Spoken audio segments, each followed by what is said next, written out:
Tujuan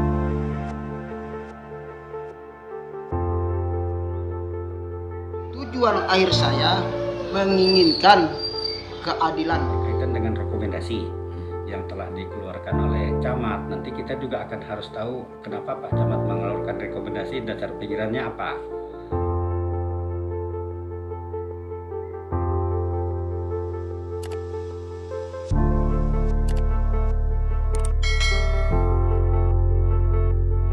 Kenapa sampai saya bisa mengikuti petisi pemilihan kepala kampung?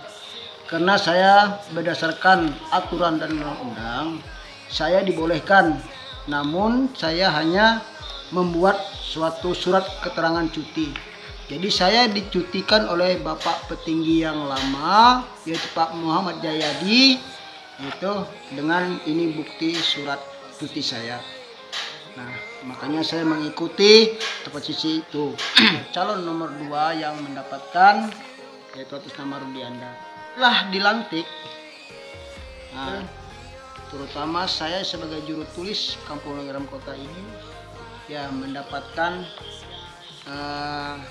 penyisihan dalam pekerjaan, yaitu digantikan dengan yang baru. Nah, dengan alasan-alasan pemberhentian saya inilah saya mengajukan nota keberatan bahwasanya saya menganggap pemberhentian saya tidak sesuai dengan aturan yang sesuai dengan Mendagri 112, bahkan dengan aturan yang disampaikan oleh Bapak Sekda itu. Nah, di dalam pengajuan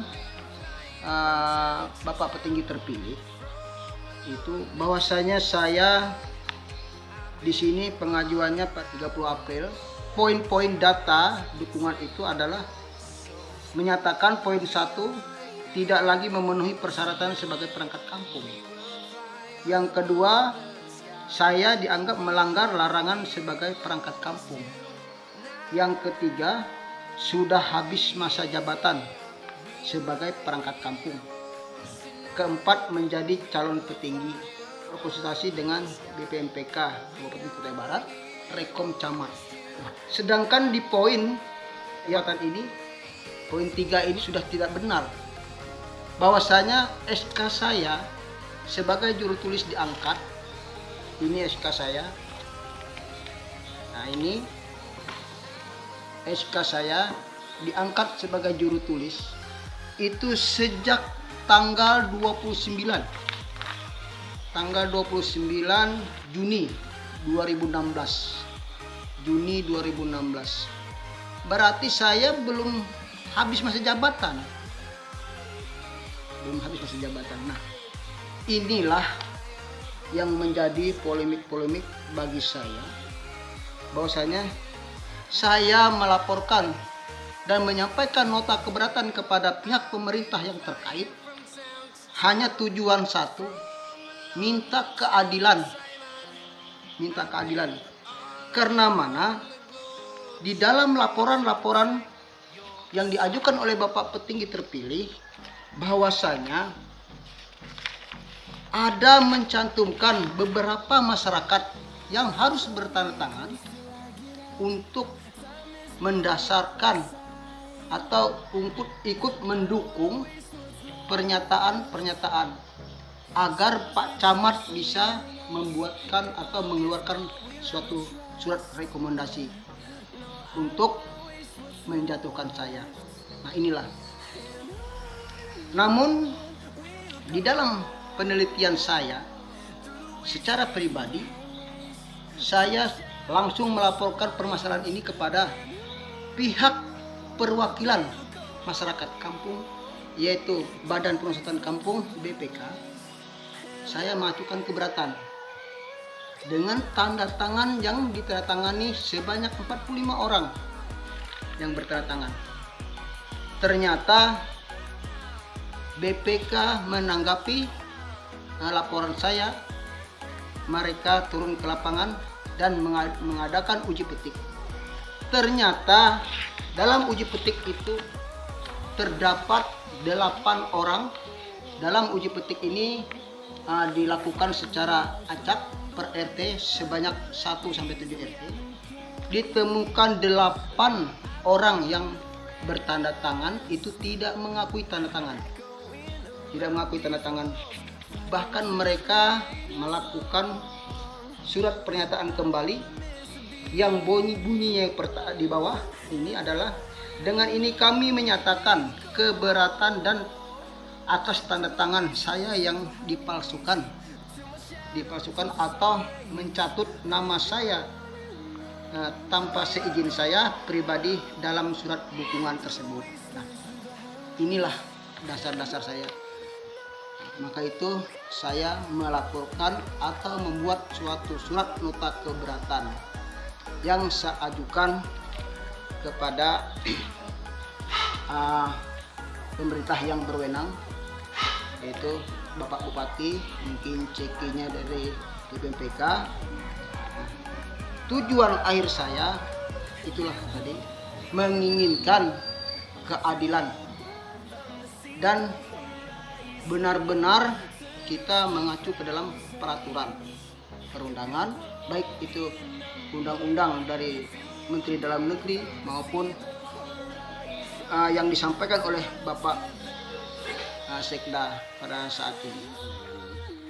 Laporan masyarakat tentang penggantian perangkat kampung Longiran Kota, ya karena ini suratnya baru masuk Pak, ini surat baru masuk, tentunya akan kami segera tindak lanjuti. Yang pertama, kami akan pelajari apa materi yang dilaporkan, sehingga nanti kita lakukan penyesuaian sesuai dengan ketentuan yang berlaku. Nah, perlu juga kami informasikan bahwa sebelum adanya pelaksanaan pemilihan petinggi serentak, kita sudah menyampaikan kepada seluruh camat dan seluruh pemerintah kampung, para petinggi, edaran tentang pembinaan pemerintahan kampung yang berkaitan dengan penggantian perangkat kampung, karena kita antisipasi nanti pada saat telah terbentuk atau terlantiknya pemerintah kampung yang baru, dalam hal ini petinggi yang baru, jangan sampai terjadi kesewenangan di dalam melakukan pergantian perangkat kampung. Nah, oleh karena itu kita telah menyampaikan surat jauh-jauh sebelumnya sebagai pedoman bagi camat dan bagi pemerintah kampung dalam melakukan pergantian perangkat. Itu sudah kita lakukan. Nah, ternyata juga dalam perkembangan setelah terlantiknya para petinggi terjadi ada pergantian perangkat yang dilakukan, yang diduga ada unsur dalam hal ini. Kalau secara ini kita melihat ada kelemahan atau kelalaian dalam administrasi. Sebagai contoh tadi di dalam konsideran disebut nama kampung lain, bukan kampungnya sendiri, sehingga itu menunjukkan bahwa ketidaktelitian oleh pemerintah kampung dalam hal petinggi yang melakukan pergantian kampung, sehingga dalam menerbitkan SK bisa mengadopsi nama kampung lain. Ini yang mungkin itu juga nanti menjadi langkah apa yang kami lakukan setelah kami pelajari, dan karena ini baru masuk suratnya. Kita akan segera tindak lanjuti, berkoordinasi dengan camat dan petinggi yang bersangkutan, pasti kami akan panggil. Kami akan lakukan pemanggilan untuk mengklarifikasi langkah-langkah dan meluruskan apa yang harus dibuat sesuai dengan ketentuan yang ada, jangan sampai terjadi kesewenangan dalam penggantian perangkat kampung. Itu yang akan kami lakukan. Jadi memang yang berkaitan dengan itu surat tentang permohonan dukungan ya oleh para petinggi terpilih Pak ya, untuk melakukan, ya memang secara umum kita mengetahui bahwa setiap kegiatan yang dilakukan di pemerintahan kampung kan wajib bagi petinggi untuk terbuka. Artinya kan itu kan keterbukaan publik, melakukan musyawarah, persiapan musyawarah tuh mereka beliaunya petingginya kan boleh melakukan memohon masukan daripada masyarakat, sehingga tidak terlalu salah kalau seandainya Pak Petinggi sebelum melakukan sesuatu beliau selalu mengundang masyarakat, memohon pendapat bagaimana langkah yang harus dilakukan. Hanya saja dalam hal ini yang kita lihat tadi itu, walaupun kita sudah mendapatkan dukungan masyarakat, tetapi dalam proses administrasinya kita tidak boleh lepas daripada ketentuan yang ada. Kembali seperti yang saya sampaikan tadi, kan ada aturan. Proses penggantian perangkat kampung ada aturan. Jadi jangan sampai seperti itu. Jadi kalau dia mengundang masyarakat, ya saja, sah saja. Karena wajib menurut saya bagi pemerintah kampung, setiap kegiatan pembangunan di kampung dia harus mengundang masyarakat, baik itu BPK, baik itu lembaga adat maupun tokoh masyarakat yang ada, karena harus ada keterlibatan juga, baik mulai dari perencanaan pembangunan sampai pelaksanaan kegiatan pembangunan dan pengawasan pembangunan itu gitu. Nah, namun dalam hal ini mekanisme sudah dilaksanakan, tetapi eksekusi kegiatannya yang kita lihat ada persoalan, yaitu yang ada kecenderungan tidak sesuai dengan ketentuan yang ada. Itu yang saya lihat dari data yang telah disampaikan. Oleh karena itu kami perlu melakukan klarifikasi lebih lanjut melalui camat, dan nanti petinggi yang akan kami panggil. Kalau memang itu ternyata melanggar dan tidak sesuai ketentuan, kan kita minta diperbaiki. Terkait dengan SK, makanya saya sampaikan nanti secara berjenjang. Salah satu bentuk pembinaan yang kami lakukan kan adalah menerbitkan SK atau menerbitkan pembinaan terhadap pemerintah kampung yang jauh sebelumnya sudah kami lakukan. Nah, sekarang kan pemerintah kampung dalam hal ini petinggi telah melakukan kekeliruan di dalam pembentukan SK. Nah, tentunya kami akan pelajari dulu sejauh mana kekeliruan itu dilakukan, karena secara pemerintah kami kan tidak bisa menghukum yang bersangkutan secara langsung. Tapi kalau itu ada keberatan pihak yang dirugikan, kan kita tidak bisa menghalangi itu. Tapi secara administratif, karena pembinaan kita adalah pembinaan administratif pada pemerintah kampung dalam hal ini petinggi, maka kami akan lakukan langkahnya saya belum bisa katakan saat ini karena belum melihat secara keseluruhan tingkat, bisa katakanlah kesalahan administrasi yang dibuat, jadi belum bisa kita melakukan. Tapi secara gambaran, kalau itu administrasi itu ada penyimpangan tidak sesuai dengan aturan, maka kita bisa meminta itu dibatalkan. Tapi kalau itu hanya administrasi kecil yang bisa diperbaiki tanpa harus membatalkan, itu bisa lanjut. Jadi ada dua opsi.